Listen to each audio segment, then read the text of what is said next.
growing up, I want to say they made me kind of foreign-minded too, right? So I like, oh, I hate this place, da da da. Which is, I hear a lot of people say, oh, I hate Jamaica, I hate the Caribbean, whatever. And then we had a cultural exchange program. It's called Work and Travel, where college students go to the USA every summer and you work and you like get to experience.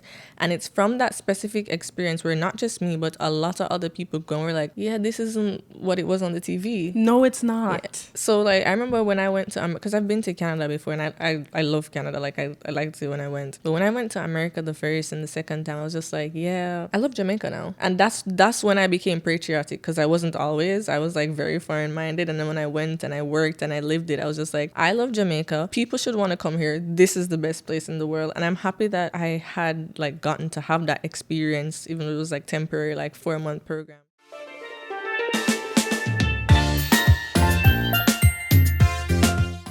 Welcome back to another episode of In We Blood, the podcast that's dedicated to helping to reignite an appreciation for Caribbean culture and traditions throughout the diaspora. Today, I'm here with Siamoy Stewart. Siamoy and I met at Blackspo, which was like a career event catered to young Black students here in Toronto, Canada, who are kind of looking to break out into their careers. I was kind of there just for networking, and yeah, we kind of connected since then, and it's been really fun.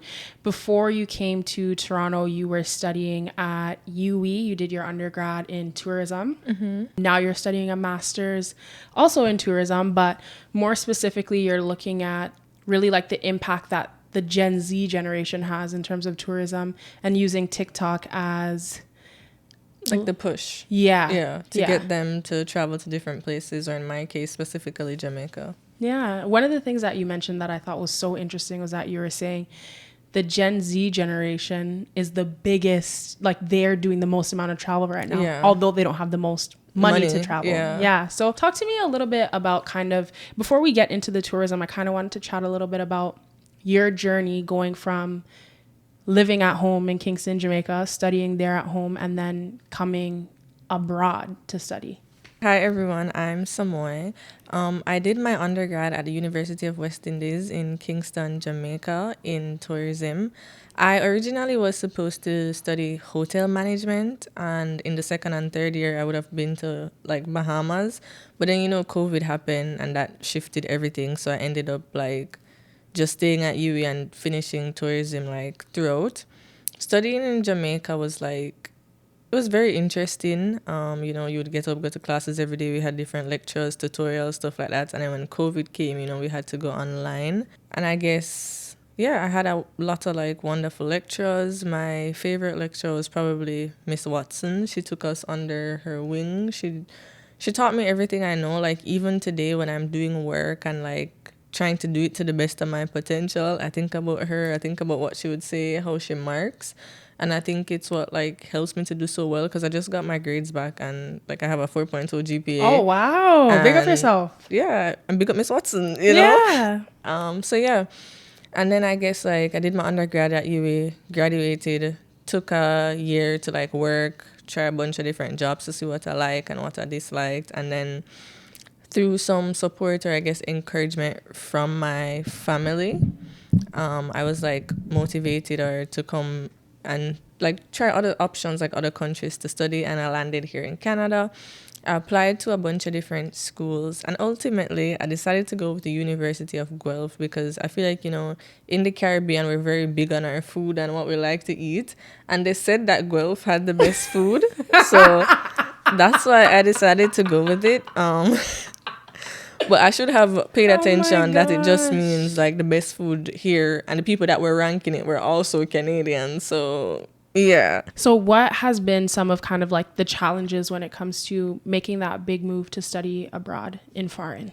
I want to say like challenges to studying abroad in foreign. And I mean, I remember when I met you and, your friend at Blackspo, and I was there with my friend, and we were all like kind of talking about like the big culture shift and how everything is different.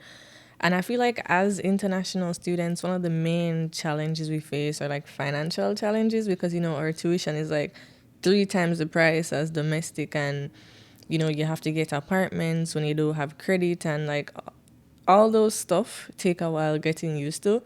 For me, the biggest thing that I've had to adapt to was definitely the winter. Like this is my first time ever seeing snow, and then having to like dress for the climate so you don't get like hypothermia and stuff like that. I have a classmate who, she's from Ghana, and like when the weather changed, I don't know what happened, she ended up in the hospital for like 7 days just because it got colder. Yeah. And I mean, every day I go to class, I'm just like this, like kind of fighting for my life. Make So sure. yeah, that for me personally, the weather is the biggest thing. But I know there's people like fighting real challenges, like trying to pay tuition. So I don't want to, you know, getting ready to come here to visas. I have classmates. My class is still on, like all of my classes are offered online because in particular, I have this one specific classmate who he can't get a visa. So that's also kind of crazy. So there's tuition, there's weather, there's visas, there's food. I know there's some people who like, you know, have to go to food banks, don't have like proper meals. Like it's kind of crazy too. And then you think about your situation back home and here, and then you kind of like, is it worth it? Like when I was home, I was fine. And then like people always say, you know, the reason why we become the diaspora in the first place is because we go, like some people go seeking like a better life and this and that. It was like me in particular, honestly, I just went seeking, I feel like, a better education. Like, you know, not to say the UWI didn't have, like, they have excellent education, but specifically the masters in tourism, they weren't even offering at the time. They were kind of still pending on it. And I was like, I needed to start now. But yeah, I specifically came seeking just a high quality education, and I talk to my friends all the time, and these are conversations we have when everybody's just like, I want to go home. Yeah. Like, is it really worth it? Yep. Is it really worth it? Yeah. And I feel like that is something that a lot of us have to ask ourselves often, not even just in regards to education, but just in terms of quality of life. I think a lot of times they try to make us feel like home, where we come from, is not the best, and there's something better out there. And then when you go to what's better, it's like, where's the better? Like I can't really see which part is better, except for maybe this one or two things. Yeah. But I have to sacrifice all these other things. So it's like, is it worth it? Like my family in specific is very foreign minded. So like a lot of members of my family are foreign minded. So it's this whole thing about like, because I was telling my brother, like he just migrated to, sister lives abroad, like all the siblings. I have an older brother, he lives abroad, like everybody's gone. And I feel like it's a trend in my family to leave. Whereas when I was like growing up, I want to say they made me kind of foreign minded too, right? So I like, oh, I hate this place, da da da. Which is, I hear a lot of people say, oh, I hate Jamaica, I hate the Caribbean, whatever. And then we had a cultural exchange program. It's called Work and Travel, where college students go to the USA every summer and you work and you like get to experience. And it's from that specific experience where not just me, but a lot of other people go and we're like, yeah, this isn't what it was on the TV. No, it's not. Yeah. So like I remember when I went to, because I've been to Canada before, and I love Canada. Like I liked it when I went. But when I went to America the first and the second time, I was just like, yeah, I love Jamaica now. And that's when I became patriotic, because I wasn't always. I was like very foreign minded. And then when I went and I worked and I lived it, I was just like, I love Jamaica. People should want to come here. This is the best place in the world. And I'm happy that I had like gotten to have that experience, even though it was like temporary, like 4-month program. And then like even now when I'm here, I went home the other day, like for the holidays, to Christmas with my family. And my mom was like, yeah, I don't think you should come back again until you finish up your studies. And I'm just like, yeah. I don't think it's that easy to stay up here knowing that you have such a nice life back home either. Yeah, a nice climate, nice temperature. Yeah. So we were talking about your experiences and some of your challenges coming abroad to study. But what have been some of the good things about being, you know, somewhere else other than back home and studying, if there's anything? Yeah, I think the first good thing that I noticed was like, because I have a very small class. It's like 5, 6. I think it's 5 of us, and we have like exchange students from time to time. Sitting in the class feels like tourism itself. Because in my class specifically, there's not one Canadian student, so we're all internationals. Oh my so gosh. My professors are like Asians, like from other places. So it's just like everybody comes with their different cultures. We each bring our own snacks. We share stories. We show pictures. So I feel like I'm traveling when I'm sitting down in my seat. So that's something I really appreciate.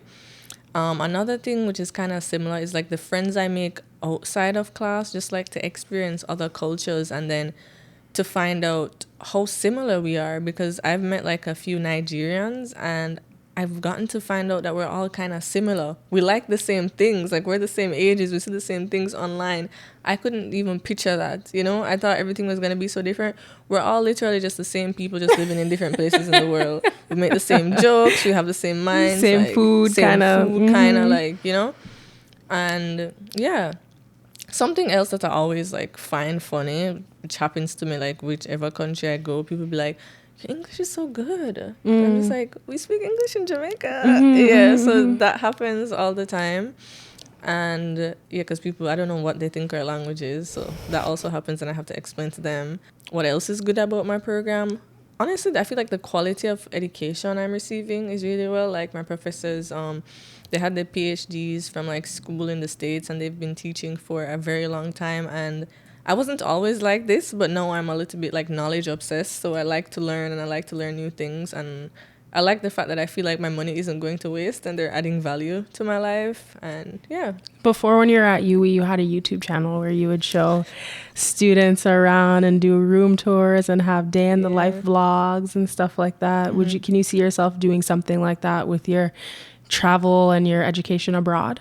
Honestly, like, even before I came here, there's even this trend like on TikTok where people leave from wherever they're going from to either Canada or America, and they like make all these videos, and I was watching some of them, and I just feel like there's already so much out there. I don't know if I would join the trend, even though I know they always use the example, oh, just because there's so many bread in the supermarket, you can also sell bread. So I'm not necessarily sure, but I do think it's good content, and it helps people because it helped me.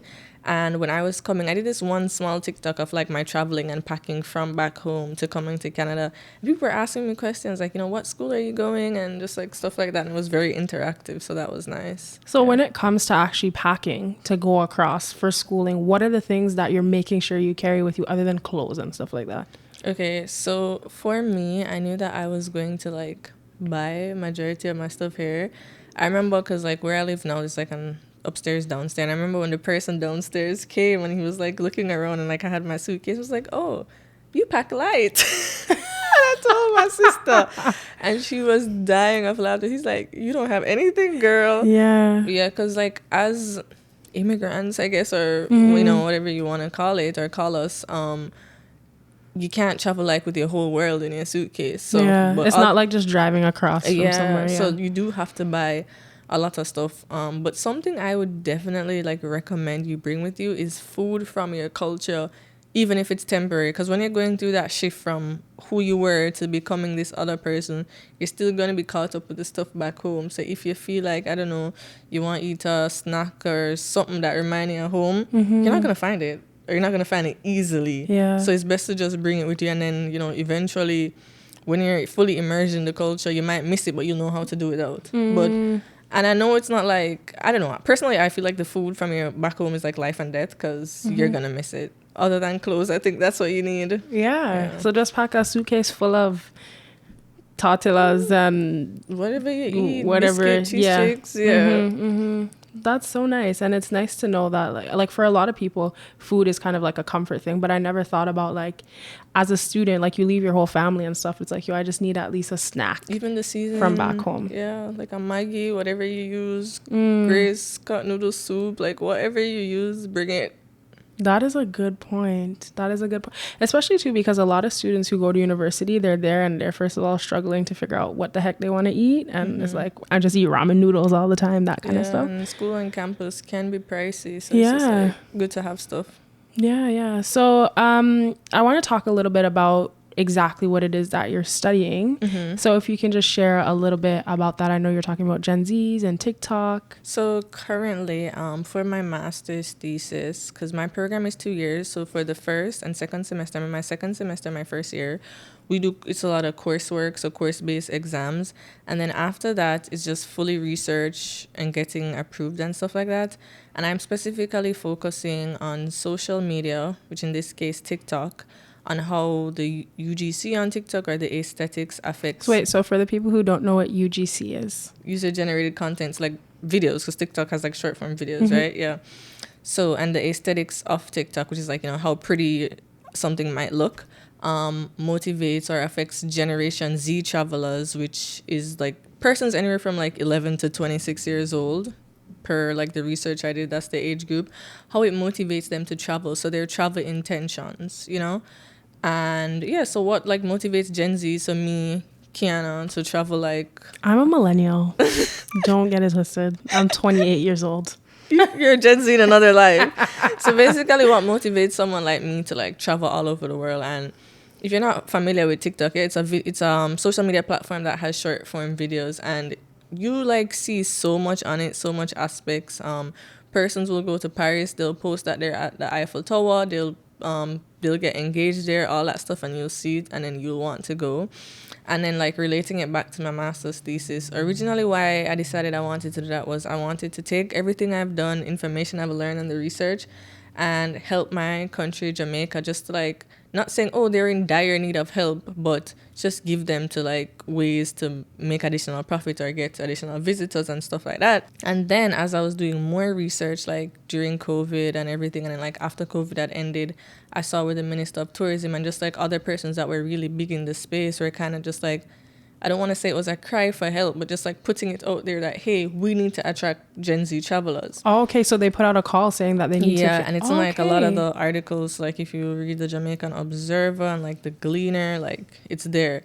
And a theme for Jamaica has always been like sun, sea, and sand, the three S's. It actually used to be sun, sea, sand, and sex, which I feel like a lot of people don't know that, but they probably took out the sex, so that was kind of controversial.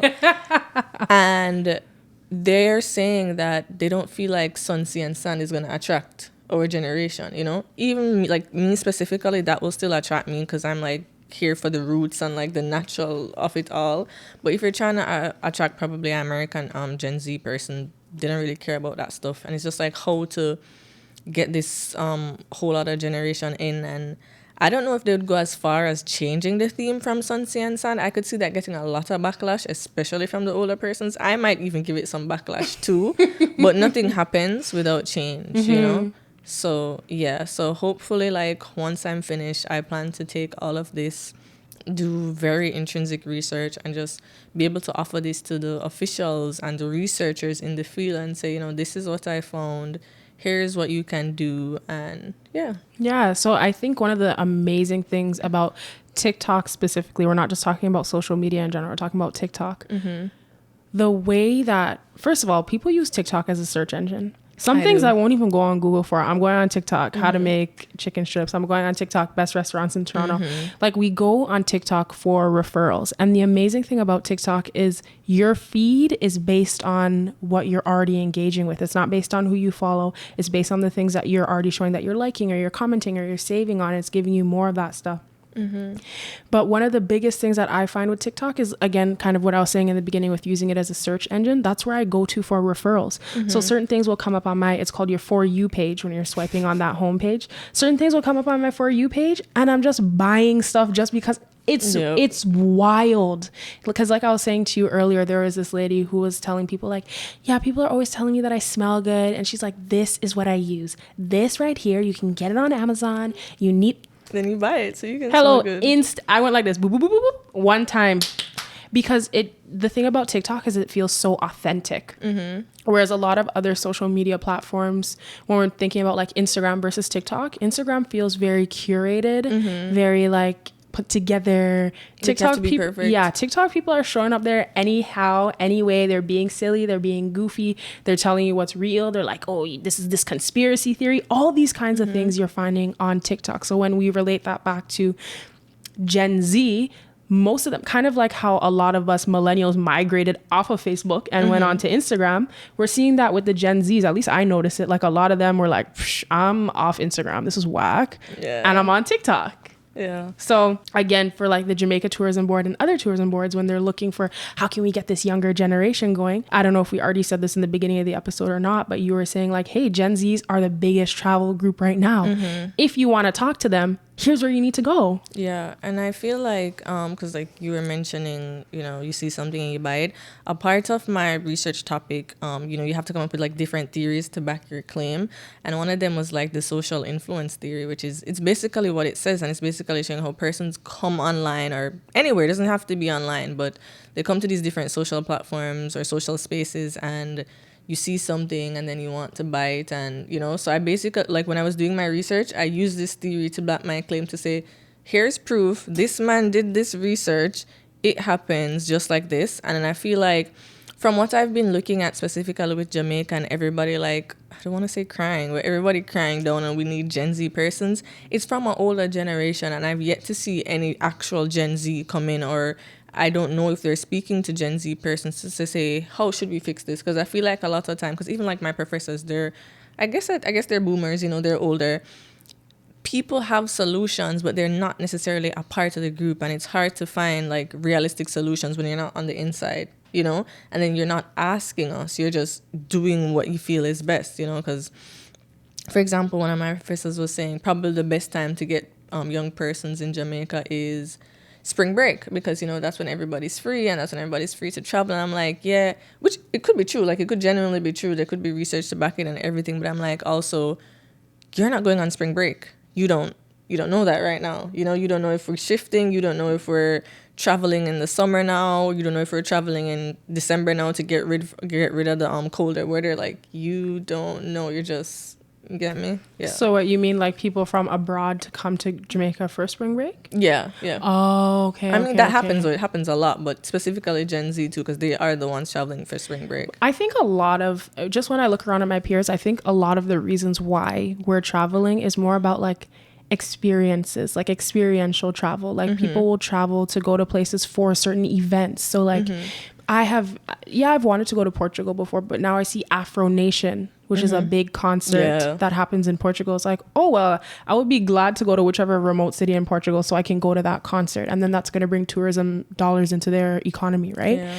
But it's kind of like thinking about what are the events that we have, when I'm talking about Jamaica right now, what are the events that we have that we can market to the Gen Zs on TikTok, showing that here's what we have for you guys. Like, so for example, they could potentially market like Dream Weekend or whatever other kinds of events and stuff that you guys have, to Gen Zs on TikTok. And I've talked about TikTok before when I had an episode on the podcast where we were talking about Big Mass and talking about, oh, we need like the younger people involved. I'm like, you need to go where younger people are, and younger people are on TikTok. That's the thing. Like, I feel like a lot of persons, like, they're just talking and they want this, but they're not coming to us and they're not going where we are. So it's like they're on Facebook trying to reach us. And it's like, we're not here. So who are you talking to? You get Yourself? Me? Yeah. And then I saw another thing too, where it's just like the type of travelers we are versus what they're trying to bring. Because yes, we are the biggest group, but we don't have the most amount of money still, right?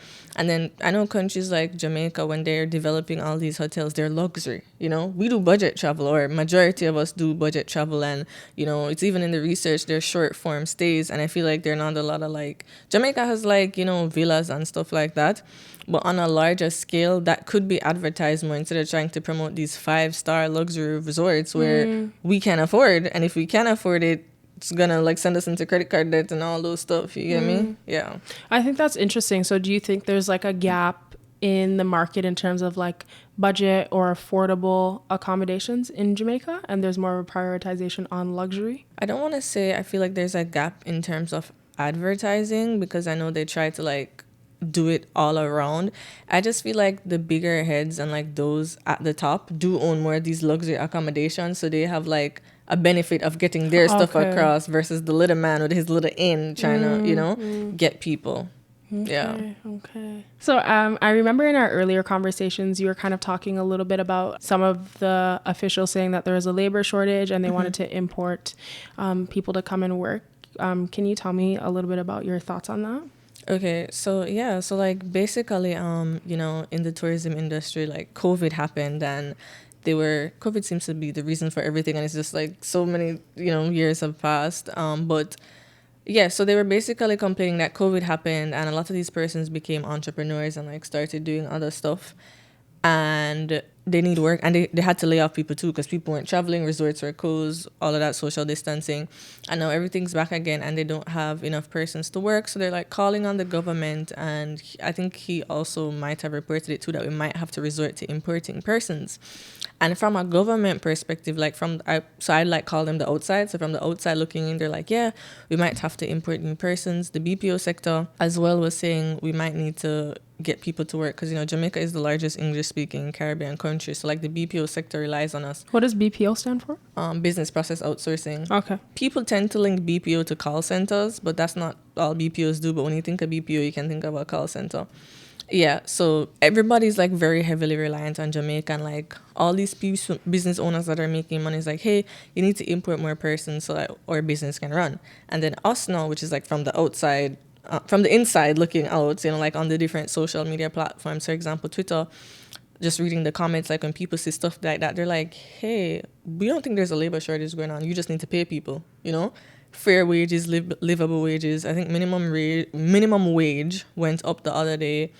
It was by a huge jump, and a lot of the business owners, like wholesale owners, were complaining they can't afford to pay that. But citizens, residents were still complaining like, hey, we can't afford to live on this regardless. You get me? And what's happening, not just in Jamaica, but like countries all over the world. You see how people in Hawaii complaining, people in Thailand complaining. These persons from USA and wherever that can afford it come to our countries, live, they buy our properties, and they raise the cost of living, and they like buy us out of our own countries, and then we can't afford to live there. So we can't afford to do these jobs because when they hire you in the hotel industry to do one thing, you're doing 10, 12 jobs, and people don't want the 12 jobs for one money. So then they don't want to do that kind of work. So they try to hustle and get money elsewhere. And then it's just like, pay us a livable wage. They don't want to pay, so they want to import people. But the funny thing is, I want to say 9 out of 10 times when they end up importing these people, they have to pay them anyways. So why not just give us the money? You get me? Like, why is it so hard to just give us the money instead of importing people that you're going to pay more than us anyways? Yeah. It's a crazy place. Whoa. And I think what's kind of crazy about that is that's just kind of seems to be showing a little bit of preference for the outsiders, would you say? Yeah, I don't even like want to go as far as to say preference, but then like some of the people they're getting in might as well not even be black, so it kind of looks very sketchy. Like, why don't you just pay us instead of paying like these Mexicans or wherever they're from, to do the work. I think that's interesting. And they have to pay to train them to maybe even if they're not fluent English, because like I said, biggest English speaking country in the Caribbean, like, they have to probably pay them how train them how to talk, how to work, all of that. Just use that money and pay us. What's interesting about what you're saying to me is I was having a conversation with somebody else who was on this podcast, and she was saying something to the effect of like some of these like Chinese people or whatever can come to Jamaica and open up a business and pay no taxes or something like that, but like the locals have to be. So I'm not like 100% versed on like that area, but I know they have because my mom specifically, like the industry she works in, like with furniture and all of that, she works with a lot of the Indians. And if you know anything about Jamaica and downtown, the Indians own a lot of furniture stores, right? And basically how it works, and even with the Chinese and the wholesalers, when they come up and they start up their business, I think for the first 5 years they don't have to pay tax, but they found a loophole around it where they try to open up other businesses, so they just keep on going and not paying any tax. That's what I've heard. And we don't have those same privileges as Jamaicans, so it's harder for us. And it's like obviously the government wants them here because more business, more money in the economy, more jobs. But it's just like, why can't you provide all these benefits and resources to your own people? Like other countries do. Like, why are you for other people and not for Jamaicans? It's kind of crazy. Yeah. And I think a lot of times we don't consider these things. I think sometimes too, as people who live in the diaspora, we can be unknowingly contributing to some of these things too and not realizing. For example, I was having a conversation earlier this week about Carnival costumes and the cost of playing mass like back home. I know you guys have Jamaica Carnival and stuff like that, but I'm sure a lot of the locals can't afford to pay these US dollars for these costumes, and they just don't get to participate. Oh my God. So I did Carnival last year in Jamaica. It was like my first time because, I used to like see all the girls and they used to look so pretty.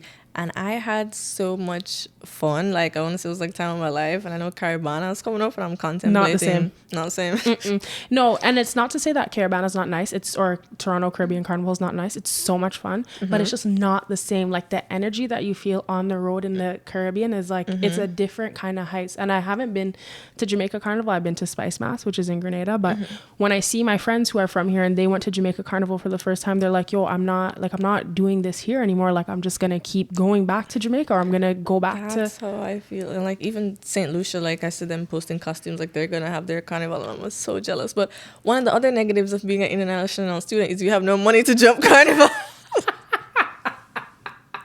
So I have to stay and study, and I'm so sad. Like, I contemplate. I'm like, maybe I should your just... school is still on. Well, no, school ends like April. That's when Jamaica Carnival. Yeah, Carnival's like April 17th, like thereabout, sometime there, and I'll still have classes. But regardless, there's also money. Because I really feel like I would have missed a class to go jump. Like, okay, like how much, what work can I do before to make sure? That was when Chronix was going to Grenada in November 2017. In my mind, I was well planning out how I'm going to finish all my assignments, and I'm going to do this, and I'm going to go do that, so I can go see Chronix in the stadium. Yeah, none of that happened, but I was well planning it out in my head, what I needed to do in terms of my schoolwork, so I could find my way across. Because I remember when I was going, and like my makeup artist at the time, who's also like one of my close friends, she was like, you're going to go and you're going to want to go again. I'm like, I don't know, I'm just testing it out. Immediately when I went and it was over, I'm like, I have to come here every year. I cannot miss another carnival. Are you crazy? That's so nice. Did you go to I think they had like a Juve too. I saw my friends were at some Juve. Oh, they did, but I didn't know. I never went to that. I just went Carnival Day. Okay. What band did you play with? Gen X. Okay. Yeah, I think they were like, I'm not sure if it was their first year here because they're normally in Miami, but they came and like, some of the other bands have controversies around them, like who take people money and never give refunds when it was COVID time and all that stuff. And I was like, I want to go where it's safe, where my money is safe. And I did like their costumes, and I was gonna go with them again this year, but life happened. Let me see if I can get across there at Gen X while going. Fly us out. Oh my god. Oh my gosh, like that is so cool. But again, like back to what I was saying, like, yeah, sometimes the locals are not able to participate in these things, or they have to take out some big loan that they're paying off until next year, and they take out a loan again. Because even like I'm sorry. No, go ahead. Go ahead. Jamaica, they have carnival loans. I always find it funny because they'll have party loans and carnival loans and stuff like that, and it's so silly, but we are priced out. And then if you look at it, you're a country, you're trying to attract Gen Z. Gen Z likes stuff like this, culture aside for carnival, because let's be honest, everybody's not in it for the carnival. But that's what I said. The culture. They like the Gen Zs are traveling for experiences specifically, and they want to put on the pretty costumes and look pretty and walk on the road, and Pictures. And if it would not even to say price out locals, I feel like this is pricing out Gen Zs because they can't afford stuff. That's the cost of a vacation for one costume, And if they were different, not trying to say, you should try to fit everybody into everything, but if it was a little more affordable, you'd get more Gen Zs coming from the diaspora too, because I feel like Jamaica has a larger diaspora than they do have Jamaicans living in the country. Okay. So even your own people would come back, or younger generation would come back and participate in all of this. But I feel like that's just not stuff we think about. So how much were the costumes costing when you were looking last year to buy? The amount like for Carnival that's gonna be now, like in April, whichever one, it was over $1,000 for one, like just for the regular one, for the costume and the wings and the feathers. Yeah. Okay, no, I'm just talking about the basic, and that's US dollars, yeah. Right? They don't code in JMD. What do you mean? It's US. I don't want to tell any lie on them, but it's like, I don't know, maybe like $600. That's what I think. Yeah, I think it starts at like $600 US. Yeah. But like, you have to get the backpack with the feathers, so it's like over $1,000. Listen, I said it once, I'll say it again. I'm a backline baddie. So no, because I'm not a backline girl. I like to play mass. You understand? I don't want to feel any of the... No, but I feel like, I know you can't see us standing up, but I feel like your body type depends on like how you jump, and I feel like if you don't have your curves and everything all together, then you just can't jump backline because it's harder. Don't come for me though. Please come for her. Please come for her. Please come for her. Like, you need the body to do the backline. That's not true. Yeah, why? Because you feel like the feathers is gonna cover up something? No, because for all the specifically just from what I've seen, all the backline costumes. First of all the girls have shape in it. I've never seen a skinny girl in a backline picture being advertised. Because sometimes the advertisements don't actually reflect what you're seeing on the road. Let's be real. True. Let's be real about that. A lot of times it's a lot of airbrushing, it's a lot of retouching, it's a lot of, and that's just not what it is on the road. And I think sometimes people feel excluded from the carnival conversation because they don't see themselves represented in the images. And it's just kind of like on the road, like you're seeing all shapes, all sizes, rolls, cellulite, whatever, breasts falling out, all kind of stuff on it, like whatever, like, you know, it's not just a one size. But also, I feel like the feather is just like the backpack just puts it together. Yeah, but you it's beautiful. It does. It gives it like a little extra. But it's crazy too because sometimes the feathers backpack can be more than the costume, and you're just paying for these wings. No, it's that is what you're paying for. When you get frontline, that's literally what you're paying for. Because we had an episode earlier where Mejia was saying, shout out to Mejia, she was saying, for 3 of those feathers, for them to different kinds, they have different kinds of feathers, but she was talking about one specific one. I don't know. She was like, for 3 of them, it's like $23 for 3 feathers. Yeah. Look how much feathers are on these backpacks. I know another conversation was like, I'm not sure if you've ever seen it, but like I've worked with like this group that provides jobs to like college students. So I've like seen some of the working, and sometimes it's the own students that are putting the feathers together last minute. Like, yeah, we didn't buy the feathers, but we're the ones that are just like gluing it on, and people are complaining that's all my money for this cheap tacky work, and you know, all this stuff. Like, even I remember when I picked up my costume and like all the feathers weren't 100% in place, and you know, you had people who had worse issues than mine. Like, people were complaining from whatever band, costumes poorly made. I remember there's this, I don't want to call names, but the other band that you know, the one that ended up taking people's monies the last time, they were basically telling this one girl like, hey, we don't have no costumes left, and if she want to make something out of the scrap, she can. And there's like proof on Twitter, so you guys can go back and watch. And she took up scrap feathers and made her own thing, and everybody was like, that's embarrassing, you should have never done that. Like, why would you do that, you know, for all this money? It's crazy. They didn't give her anything back or anything like Not that? to my knowledge. Not to my knowledge. Everybody was telling her she should have never went and sued, but she wanted to play mass. And that's the problem, is sometimes you just want to play your mass, and it's just kind of like, okay, whatever. Like, I remember I had an incident too where my costume wasn't ready or anything like that, so we didn't end up playing on the Tuesday, but we got our Monday wear. We had fun on the Monday, but it's like, it sucks when it's actually a little bit traumatic when you realize that you want to trust these bands, but you might not be able to because you had a bad experience where you didn't get no costume or whatever. But it looks like since then the band has been doing a great job, and they've been delivering costumes on time and giving people a great experience, because obviously now they have to like make back their name. Right? But like, even with the band in Jamaica that has the bad reputation, like, I think about this in my mind because I'm like, I don't actively like tweet or post my thoughts, but I see other people say it as well. Why would you give your money to this band that has in the past, COVID happened, didn't refund anyone their money? Like, why would you go to them and give them money, and then more mishaps happen and you're still giving them money just because the costume looks pretty online? Like, come on, you know? Just from my own experience, sometimes it's kind of one of those what I ordered versus what I got. Yeah. It can be like that sometimes, and it's tough. I think the thing that I always say is that when it comes to mass and mass producing the mass, which is like the costumes and stuff like that, it's a logistics business more than it is anything else. Like, there's so much, because I think they ship a lot of stuff from outside, different parts of the world, whatever. Maybe there's China involved in their mass production and stuff too. Like, it's just all logistics. They have to figure out the timing to clear it on the airport and all this. Like, all these things that were happening in the band that I went to the first time that I don't think they even knew. They were just learning as they were going with people's money, which was hard. Crazy. Which is hard. But it's like, how else are you going to figure it out, you know? But again, since then, it looks like they've been having really good experiences with their masqueraders on road. So that's good. Yeah, and another reason why I like Gen X too is because, I don't know, I feel like they don't take on more than they can manage in terms of like, you know, you have your band launch and then like costumes are like being sold. Like, literally. When is band launch in Jamaica? It happened in December, okay. I believe, yeah. And then they had the band launch like a week after. There was a costume that was selling out, and they were like 99% sold out, 100, and it was gone from the website. You couldn't buy it, you know, because they didn't want to like oversell and have like all that stuff. And like, I respect it, because don't take people's monies and then in the end you can't produce it, you know?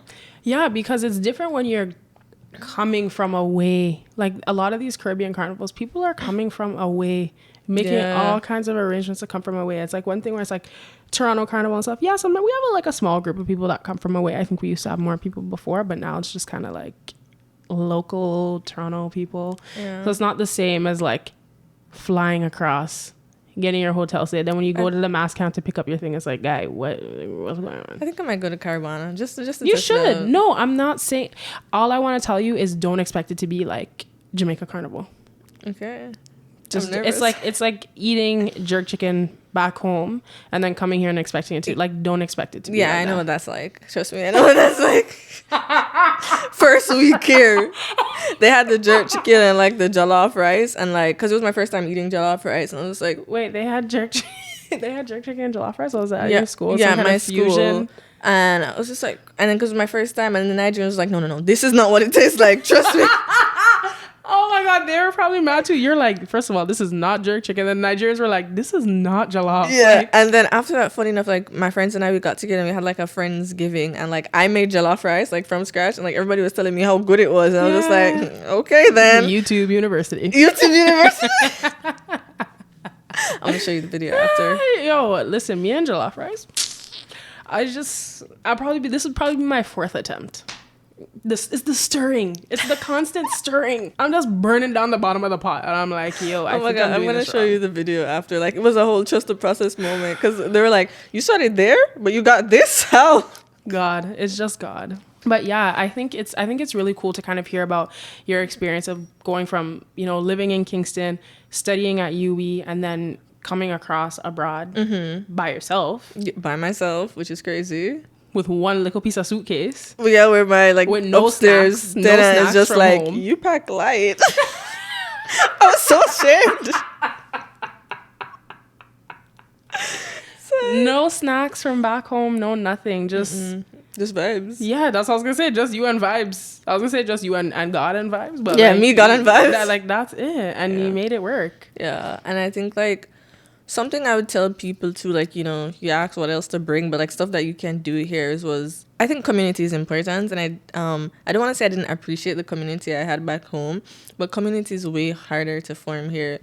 So one of the first things I did was I made in my master's program, there's only one other Jamaican, and it just so happened. And then I like started to participate. So different clubs, different societies, stuff I like. So I knew I'm pro-black. So I went to all the black clubs, you know.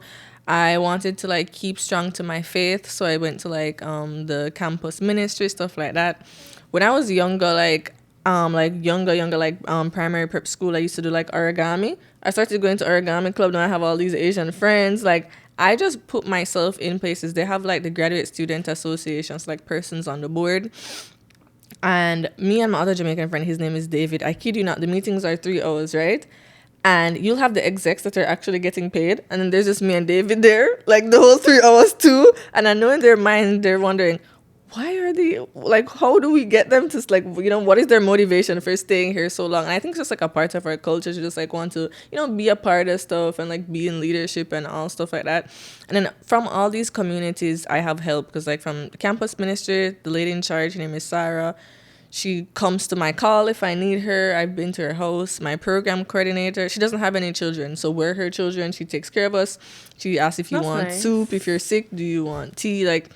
In the Black Student Association, I have like so many friends there. Like those are my people. The lady in charge of cultural diversity, she's Jamaican. David and I just did a meeting with her. She was like so sick, could barely speak, and she showed up for us because, you know, so it's like when you have a community, people show up. And like I know a lot of international students and persons will talk about like loneliness, I guess, and how it's a big thing and like with the weather change. But if it's one thing I can appreciate, it's I haven't even been given a chance to get lonely, you know? Well, you didn't set yourself up to get lonely. Yeah. You made sure you were like, Yeah. yo, I need to figure out how to make friends here. I need to figure out how to build a community here. Let me Yeah. join this club, join that club. And like, and then when I have like classmates too, and they're like, how do you know all these people? How do you do all these things? I'm like, you have to go, you know, you have to leave your house, you have to show up. And like, even at my school, they sent out emails pertaining to like the lonely season, because I guess it's like really popular. And they'll have people that will do house checks to like come and check on you. And I thought that was really amazing to be like, are you okay? I mean, I didn't sign up because I didn't need it, but I thought that was amazing. So that's something I'd recommend. And I can attest to you like going and being in places because we met when you were on, I think it was the trip with the Black Student Association. Yeah. We met at Blackspo. Yeah. I'm so happy I met her. Yeah. And it was so nice. Like you were so funny and it was so funny. I remember I stood up. You're like, whoa, I didn't know you're a tick. Yes, because like from the hand down, you just like, I thought we were living the same life. And then she stood up, I was like, catfish. Yeah, but it's so nice. And that really just speaks to the power of taking initiative. And I think a lot of times people don't realize that, like, to get where you want it, you have to take the action that's in alignment with doing that. Like, you can't expect to come to school abroad and expect that you're just gonna have friends just because. Yeah. Like you have to put and it's so much easier to make friends and build community when there's something in common. So for us, we were both at that Black Expo event. And then when you're doing the origami, like, yes, this is something that I like. And it just makes it so much easier for people to open up because you feel like that common ground. You're not trying to like figure it out. You already have something to connect on. Yeah, right? and then they invite you to stuff because like a lot of the kids that are in origami, they're like in karate and they're like, oh my god, you should come to karate club. I'm like, no, but thanks for the invite. You know. And you said something important. It's easier to like make friends with people when you have something in common. So I noticed people tend to stick together culturally, so like the Nigerians and the Ghanans and Jamaicans and all that, but the only like differences was just 2 Jamaicans in the master's program. So we had to branch out. We were forced to branch out. So then, like, we went to our programs for friends and stuff like that. And then what we do is we bring these different people we meet and all we bring them together. We're like, this is my friend. This is my friend. It's like, yeah, that's just how it works. Then you just make one big community hub. Yep. So after you're done your master's and kind of really just bringing that information, I guess, back to Jamaica Tourism Board, what other kind of like, I don't know, aspirations do you have? Do you want to pursue a PhD or listen, I was speaking with somebody the other day and the episode's going to be probably released before this one does. And she actually studied a PhD. She's studying her PhD right now on Uber Soca cruise and the impacts, like the relationship between Black women and water, specifically on the Uber Soca cruise. And it was just so interesting to hear like her work. And then it's just really interesting as she talked about how people were feeling like they're feeling the ancestors on the ship with them as they go across on the Atlantic Ocean. Because remember, that's too deep. That's exactly, those are exactly the words that I said. I'm like, this is so deep. She's like, that's what my participants were saying. They didn't realize how deep it was. Like, so anyways, so yeah, are you going to do a PhD that's deep? No.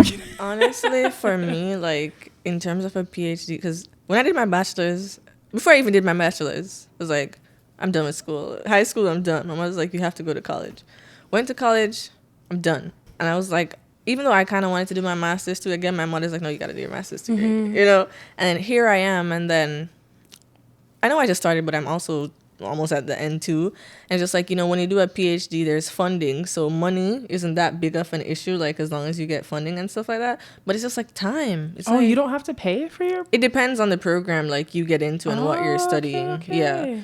Some people do pay, but it's like the ones that I go to school with, they're funded. So I can only speak for the opportunities I'm going to get, you amen. know? Yeah, amen. But it's like, even the money, is it worth it? Because it's like 5 years. That's what she said. She said it's like 5 years, but up to 8 years she seemed. Yeah, because like if you're not passing, it's gonna take a while, you know. Or if you're not done, and it's just like they're gonna be like, oh, it's gonna be 5 years later, anyways. But I'm like, yeah, but you know.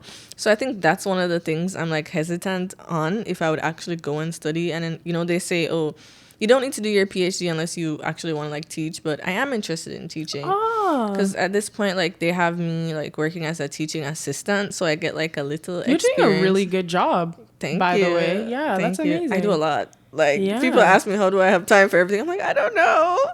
But yeah, so like I have experience there, and like they've been like the different lecturers and professors have been helping me, and I do enjoy teaching. But I'm like, to teach at the college level, if you're telling me the only way I can do this is to get a PhD, I don't know. That's not true, because remember Pollyanna, who we also met at Black Expo, she's I don't know if it's the title is professor, but she teaches at Humber College now. I think to go further, she doesn't have a post-secondary education. Really? No, she doesn't. She just did the work, and it was just kind of one of her goals she just developed her market value, like to the point where it's just undeniable, you know, and she's still in the field right now. Everything that she's teaching her students right now, like she's bringing real-time, real-life case studies back to the classroom. Yeah, no, I was gonna say, like, I know you have like sessional lectures, but I guess the thing about it is some persons, maybe even myself, want to be called like professor, and to get that title and that paycheck. Well, I'm excited to see whatever research you're able to bring back to the Jamaica Tourism Board, and hopefully it doesn't just stay with them, you know, because I think a lot of these tourism boards, they kind of like share stuff between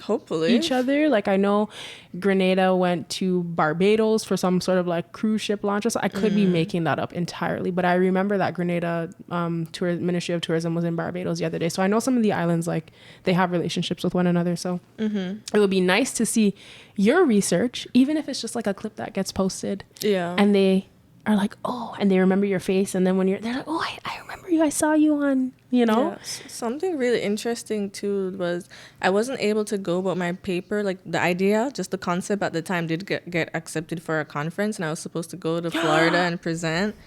Yeah, but things didn't work out. It doesn't matter. You still got the opportunity. Yeah, and I got accepted, and it was like a big deal because I was just like the only master's student that was supposed to go. And all these big professors with all their PhDs were gonna be there. Well, they graded me in the first place, and then they were gonna be there to watch me present. And it felt really good that, you know, like people care about what I want to do. Yeah, because like it's important, it's valid, because like you were saying, they're kind of the older generation who's not necessarily tapped in with the audience that they're trying to attract. So they have to have like a representative from that audience to be able to help them. I want you to be the representative too. And because you care, people can see that, you know, and they're like, yeah, like we need Siamoy. You need me. Yeah. You need me. So where can they find you? Oh my God, I'm so MIA. But if you want to find me, could I give my email? Is that If you want to. If you want to find me, you could email me. My email is Siamoy. My name is spelled SIAMOY at UOGUELPH.ca. That's just my like, school email. That's where I do all my, you know, professional stuff. I am on TikTok. SIALUXX. The page is private right now, but I'll accept people. Yeah, that's where you can find me. Okay, so we can find you on your email, or we can find you on TikTok. Yeah, that's also my Instagram. Like, it's down right now, but it could be up when this video is out. So SIALUXX. Yeah. Okay, well, I'm excited. I'm excited to really see the contributions that you make, because like I said on many of the other episodes, because it was just like a realization that I had, is like every single one of us has a piece of this puzzle. And it's like we all have to figure out how we can put our pieces together to push forward in the right direction, right? Yeah. And so you bringing this piece, it's such a valid, it's like the missing piece that they need. Yeah. You know, so I'm excited. I'm really excited to see the way that you can help. Thank you. Thank you for being here. And thank you for having me. We had so much fun.